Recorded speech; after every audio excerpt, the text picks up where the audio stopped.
추운 날씨로 온몸이 꽁꽁 얼어붙는 계절 겨울. 매년 겨울이 되면 면역 기능에 비상이 걸리면서 건강에 적신호가 켜지기 쉽습니다. 자, 올해 독감 의심 환자 수는 작년보다 14배 급증했다고 합니다. 그러니 이럴 때일수록 더더욱 건강 관리에 신경을 써야겠죠? 아무래도 겨울이 되면은 이제 날씨도 추워지고 하기 때문에 면역 조절 기능이 좀 약해지게 되고 우리가 실내 생활을 많이 하게 되죠. 그렇기 때문에 독감이라든지 뭐 코로나 같은 바이러스 질환에 쉽게 노출되기가 쉽습니다. 특히 노년층일수록 면역 기능도 낮게 되고요. 또 회복도 더딘 경향이 있죠. 심하면 사망까지 이르기도 하기 때문에 특별히 각별한 주의가 필요한 때입니다. 그래서 준비했습니다. 노약자 측이라면 더욱 신경 써야 할 겨울철 면역관리법. 지금 바로 소개합니다. 서울 광진구에 있는 한 평범한 가정집. 자, 오늘의 주인공은 올해로 61세 김혜경 씨입니다. 아침부터 집안일이 한창인데 일이 끝나자마자 지친 기색으로 소파에 누워버리는 주인공. 왜 아프신가 봐요. 한 11년 전부터 자가 면역 질환자로 이곳저곳이 통증이 심하게 아팠어요. 그래서 참 그때부터 고생을 많이 했어요. 진짜 어느 때는 악소리가 날 정도로 통증이 심했어요. 벌써 10년도 넘게 혜경 씨를 지긋지긋할 정도로 괴롭혀왔다는 자가 면역 질환. 지금은 많이 호전된 편이지만 아직까지도 매일 약을 먹고 있다고 합니다. 자가 면역 질환이란 외부의 물질이 아닌데도 우리 몸이 외부의 물질로 인식을 해서 공격을 하는 거고요. 그렇게 계속 스스로 조직을 손상시키면서 몸이 지속적인 염증 상태에 놓이도록 만들게 합니다. 그렇게 하루하루를 견디며 온몸의 통증을 이겨내던 중 더 큰일이 생기고 말았습니다. 2016년, 17년쯤에 제가 갱년기도 그때 왔었고요. 어느 날 샤워를 하고 이렇게 거울을 보니 좀 느낌이 이상하게 뭐가 잡힌 것 같아요. 몽우리 같은 게. 그래서 병원에 갔더니 유방암이라고 말씀하시더라고요. 네, 모르는 사이 빠르게 진행돼서 유방암 2기 말 진단을 받았다고 합니다. 늘 웃음 많고 명랑한 성격이었던 혜경 씨에게는 청천벽력과 같은 소식이었죠. 아이들이 고3이었거든요. 누가 케어해주나, 나 없으면 막 그런 죽음까지 생각을 하게 되더라고요. 너무 절망스러웠어요. 총 10번의 항암 치료와 30번이 넘는 방사선 치료를 견디고 마침내 8년 만에 그토록 바라던 일상으로 돌아왔습니다. 정말 다행입니다. 네, 어렵게 되찾은 건강을 지키기 위해 새로운 삶을 시작했다는 혜경 씨. 자, 그 첫 번째 변화는 바로 운동이었습니다. 이렇게 아침마다 운동을 해야 몸이 부은 게 가라앉아요. 이렇게 막 움직여줘야 돼요. 자, 그런데 시작한 지 얼마 되지 않아 멈추죠? 어디 아프실까요? 이만하면 됐어요. 그냥 이제 그만 뛰어요.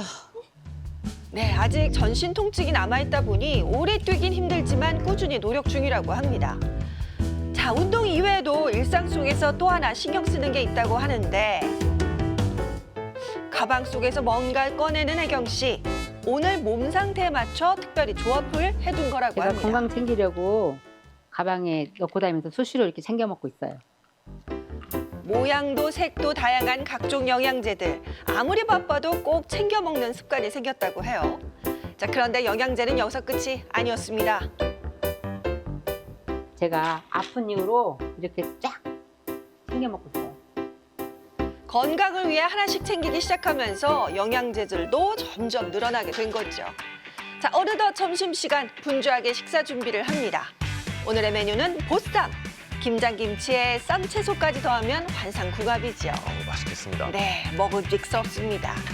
자, 기력 회복을 위해 매일 점심만큼은 꼭 이렇게 고기와 채소로 균형 맞춘 식단을 챙긴다고 하는데 자, 이렇게 운동과 영양제, 식단까지 하루도 빠짐없이 철저하게 관리해온 혜경 씨. 열심히 관리를 하는데도 여전히 건강 고민이 있다고 합니다.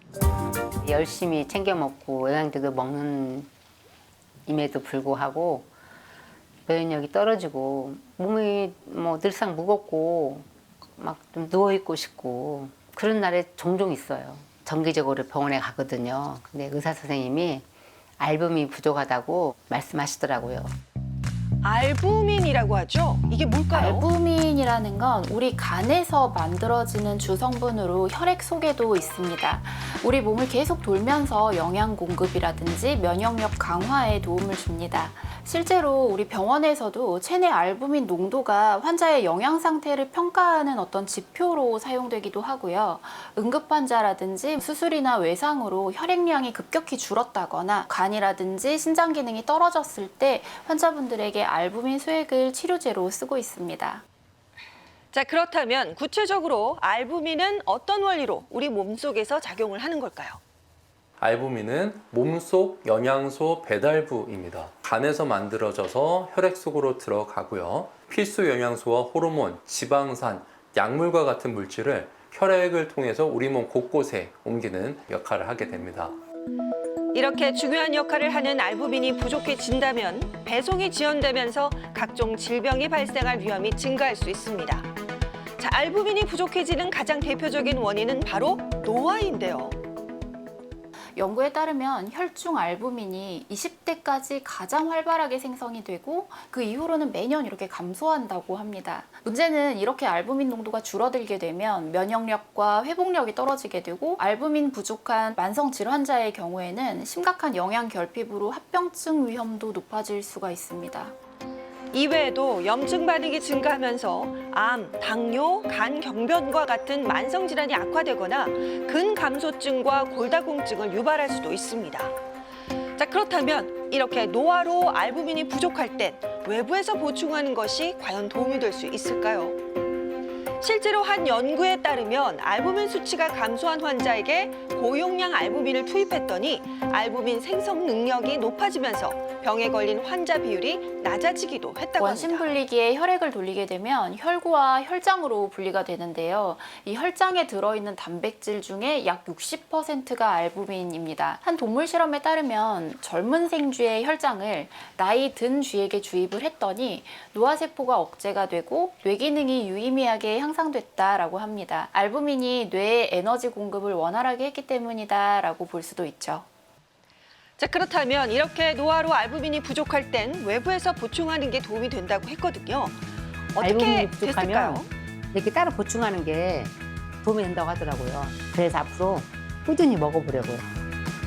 자, 식품 알부민을 섭취할 때도 따로 주의해야 할 점이 있습니다. 뭐가 있을까요? 식품 알부민은 과다하게 섭취하게 되면 복부에 불편감을 유발할 수 있습니다. 그래서 주의가 필요하고요. 임산부나 알레르기가 있는 분들은 반드시 전문의와 상담을 하고 드시는 것을 권고드립니다. 겨울철 건강관리, 눈에 보이지 않는 우리 몸속 면역부터 챙겨보시는 건 어떨까요?